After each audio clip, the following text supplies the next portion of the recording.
বা কতজন বাংলাদেশিকে অ্যারেস্ট করেছে? আচ্ছা, এই বছরে আমরা মোটামুটি আমাদের কাছে যে আপডেটেড রেকর্ড আছে, আমরা 2024 আপ টু 30 সেপ্টেম্বর, ঠিক আছে, 30 সেপ্টেম্বরের মধ্যে আমাদের আমাদের এনডিপিএস কেসটা আমি বলি, ঠিক আছে, এনডিপিএস কেসটা আমরা টোটাল 172 জনকে অ্যারেস্ট করেছি।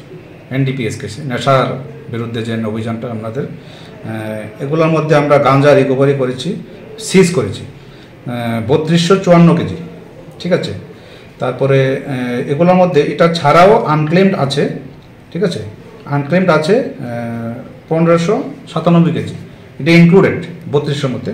এর মধ্যে আনক্লেমড আছে 1597 কেজি, ঠিক আছে। তারপর আমরা কফ সিরাপের রিকভারি আছে 8411 নাম্বার বোতল, ঠিক আছে। আর হিরোইন আছে 314 গ্রাম।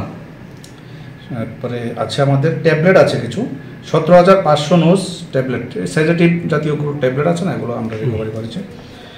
আর যদি আমি ধরে নিই বাংলাদেশের কেসের মধ্যে আমাদের এখানে এই 239 জনকে আমরা বাংলাদেশিকে আমরা অ্যারেস্ট করেছি, ঠিক আছে।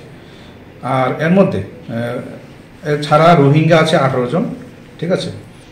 এই এর ইনভলভ এগুলো কেসের মধ্যে ইনভলভ আছে আমরা 54 জন ইন্ডিয়ান টাউট যারা হেল্প করে, হারবারিং করে, ওদেরকে বিভিন্ন সময় আশ্রয় দেয়, তাদেরকে আমরা 54 জনকে অ্যারেস্ট করেছি। ঠিক। তো এই যে বাংলাদেশিরা প্রবেশ করছে সেই বিষয়টা আপনারা কীভাবে চিন্তা ভাবনা করছেন আটকানোর জন্য?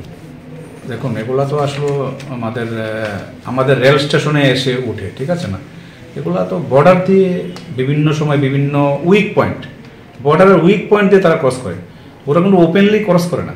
বিভিন্ন সময় তারা যে বর্ডারের বিভিন্ন জায়গাতে উইক পয়েন্ট আছে, জ্যাম লেগে গেছে, এইসব জায়গাতেই তো তারা ক্রস করে, রাত্রে বিভিন্ন সময়ে তারা ক্রস করে। এটা তো দেখুন, এটা অনেক রিসার্চের ব্যাপার, এগুলা করতে গেলে এগুলারই তো আমরা কিন্তু পুলিশ কিন্তু কাজ করছে, এগুলা ধরছে, রেলওয়েতে আসলে আমরাও ধরছি। স্যার আপনার? আমার নাম DOSP Soumen Sarkar, GRP. Thank you.